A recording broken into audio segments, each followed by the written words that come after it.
रहता था एक सीधा सादा मगर समझदार इंसान, रामू। रामू लकड़ियां काटकर और जंगली फल बेचकर अपना जीवन चलाता था। वह जंगल को केवल कमाई की जगह नहीं, बल्कि एक जीवित संसार मानता था। उसी जंगल में 5 मशहूर प्राणी रहते थे। चालाक लोमड़ी, भूखा और खतरनाक भेड़िया, जंगल का शक्तिशाली बाघ और नन्हा मगर फुर्तीला खरगोश। कई दिनों से बारिश नहीं हुई थी, शिकार कम हो गया था। एक दिन भेड़िया झाड़ियों के बीच घूम रहा था। उसकी आंखें लाल थीं और पेट की आग उसे चैन नहीं लेने दे रही थी।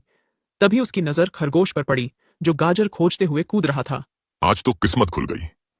इतने दिनों बाद ताजा शिकार दिखा है।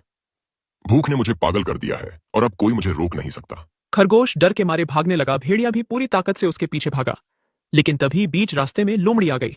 रुक जाओ भेड़िया, इतनी जल्दबाजी ठीक नहीं। क्या तुम्हें पता नहीं कि आज जंगल में नया नियम लागू हुआ है?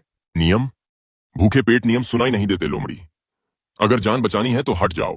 दया करो भैया, मैंने किसी का कुछ नहीं बिगाड़ा। बाघ ने साफ कहा है कि बिना इजाजत शिकार करने वाले को जंगल से बाहर निकाल दिया जाएगा। आज ही उन्होंने रामू इंसान से यह बात दोहराई है। रामू का नाम सुनते ही भेड़िया एक पल को रुका। उसे इंसानों की आग और हथियार याद आ गए। तुम मुझे डराने की कोशिश कर रही हो, लेकिन भूख डर से बड़ी होती है। उसी समय दूर से लकड़ियों की चरमराहट सुनाई दी। रामू जंगल में आ चुका था। खरगोश झाड़ियों में छिप गया। लोमड़ी और भेड़िया आगे बढ़े। तुम दोनों यहाँ क्या कर रहे हो? इतनी आवाजें क्यों आ रही हैं? रामू, जंगल के हालात ठीक नहीं है। भूख सबको गलत रास्ते पर ले जा रही है। अगर अभी समझदारी न दिखाई गई तो नुकसान सबका होगा। तभी जमीन हिलाने वाले कदमों की आवाज आई और सामने बाघ प्रकट हुआ। जंगल में डर और झगड़ा मैं बर्दाश्त नहीं करूंगा। हर किसी को नियम मानने होंगे, चाहे वह कितना ही ताकतवर क्यों न हो। महाराज, पेट खाली हो तो नियम भी बोझ लगते हैं। मैं गलत नहीं बनना चाहता, लेकिन भूख ने मुझे मजबूर कर दिया है। भूख का इलाज हिंसा नहीं है। हम सब मिलकर रास्ता निकालेंगे। इसीलिए मैं रामू से बात कर रहा हूं, ताकि जंगल और गांव दोनों सुरक्षित रह सकें। अगर जानवर भूखे रहेंगे तो इंसान भी सुरक्षित नहीं रहेगा। हमें मिलकर ऐसा हल ढूंढना होगा जिसमें किसी का खून न बहे। सूरज ढल चुका था। जंगल अंधेरे में डूब रहा था। हर किरदार अपने मन में सवाल लिए खड़ा था। रात गहरी हो चुकी थी। जंगल में सन्नाटा था। रामू अब भी वहीं खड़ा था, जानवरों के चेहरों को ध्यान से देख रहा था। मैं तुम सबकी हालत समझ सकता हूं। अगर भूख यूं ही बढ़ती रही तो आज नहीं तो कल बड़ा झगड़ा जरूर होगा। हमें कोई ऐसा रास्ता निकालना होगा जिससे किसी को जान न गंवानी पड़े। रामू सही कह रहा है। जंगल में संतुलन जरूरी है। अगर भेड़िया आज खरगोश को खा जाएगा तो कल लोमड़ी डरेगी और परसों जंगल टूट जाएगा। संतुलन की बातें पेट नहीं भरती। कई दिन से मुझे ढंग का शिकार नहीं मिला। अगर आज भी खाली लौटा तो शायद मैं जिंदा ही ना रहूं। झाड़ियों के पीछे छिपा खरगोश कांपता हुआ बाहर आया। मैं छोटा हूं, कमजोर हूं, लेकिन मेरी भी जान की कीमत है। क्या हर बार भूख लगने पर ताकतवर ही फैसला करेगा? लड़ने से बेहतर है सोचना। जंगल के पास गांव है, खेत हैं। अगर हम अक्ल से काम लें तो सबका पेट भर सकता है और किसी का नुकसान भी नहीं होगा। आखिर तुम्हारा मतलब क्या है? तुम आखिर करना क्या चाहती हो? हमें बताओगी? गांव के बाहर जो पुराना कुआं है, उसके पास अक्सर मरे हुए जानवर फेंके जाते हैं। अगर भेड़िया चाहे तो मैं उसे वहां तक सुरक्षित पहुंचा सकती हूँ। थोड़ी देर भेड़िया रुक गया।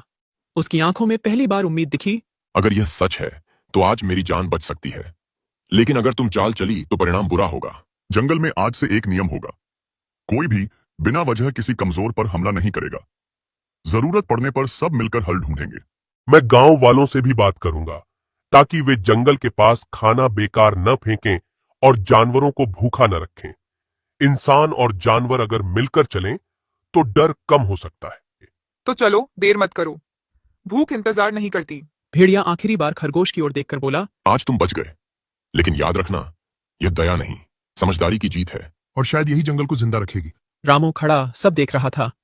उसने मन ही मन सोचा कि अगर यह समझ बनी रही तो आने वाला समय बेहतर हो सकता है। रात के अंधेरे में चारों दिशाओं में अलग अलग रास्ते चले गए। अगली सुबह की पहली किरण जंगल में फैल चुकी थी। रात की घटनाओं के बाद जंगल कुछ बदला बदला सा लग रहा था। हवा में डर कम और उम्मीद ज्यादा महसूस हो रही थी। रामू गांव की ओर जा चुका था, लेकिन उसके शब्द अब भी जानवरों के मन में गूंज रहे थे। भेड़िया लोमड़ी के साथ उस पुराने कुएं तक पहुंचा, जहां सच में गांव वाले मरे हुए जानवर और फसल का बेकार हिस्सा फेंक जाते थे। कई दिनों बाद भेड़िए को पेट भर खाना मिला। उसकी आंखों की जलन कम हो चुकी थी। आज अगर तुम मेरे सामने ना आती तो शायद मैं कोई बड़ा पाप कर बैठता। भूख इंसान ही नहीं, जानवर को भी अंधा बना देती है। अक्ल का काम यही है कि वह अंधेपन से पहले रास्ता दिखा दे। ताकत से ज्यादा जरूरी समझदारी होती है। दूसरी ओर जंगल के बीच बाघ एक ऊंची चट्टान पर बैठा सब कुछ देख रहा था। उसे पहली बार लगा कि बिना दहाड़ के भी जंगल चल सकता है। अगर हर समस्या का हल शिकार होता तो यह जंगल कब का खत्म हो चुका होता। आज जो हुआ वह मिसाल बनेगा। खरगोश अपने बिल से बाहर निकला। अब उसकी चाल में डर कम था। वह सीधे बाघ के पास पहुंचा।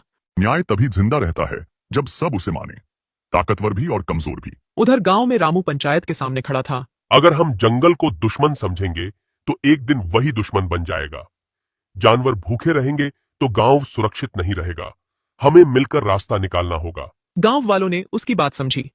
तय हुआ कि खाने का बेकार हिस्सा जंगल के किनारे एक तय जगह पर डाला जाएगा ताकि जानवर गांव में न आए। रामू फिर जंगल लौटा और बाघ से मिला। आज इंसान और जानवर दोनों ने एक कदम पीछे हटकर बड़ा कदम आगे बढ़ाया है। सही कहा। आज जंगल ने सीखा कि ताकत से बड़ा समझौता होता है। लोमड़ी, भेड़िया और खरगोश भी वहां आ गए।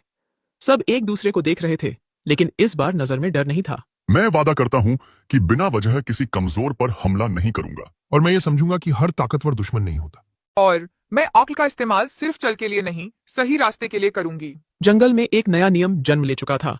भूख होगी, मुश्किल होगी, लेकिन फैसला मिलकर होगा। रामू मुस्कुराया और धीरे से बोला, जब सोच साथ चलती है तब जंगल भी परिवार बन जाता है। अगर जंगल और गांव दोनों समझदारी और बिना लालच से चले तो कभी कोई परेशानी खड़ी नहीं हो सकती। इंसान लकड़ी और फल ले जा सकते हैं और जरूरत पड़ने पर इंसान जंगल की मदद करे। ठीक है, तो यह तय रहा कि आज से इंसान और जंगल नए समझौते से नई शुरुआत करेंगे। सूरज ढलने लगा। जंगल शांत था, लेकिन वह शांति डर से नहीं, समझ से पैदा हुई थी।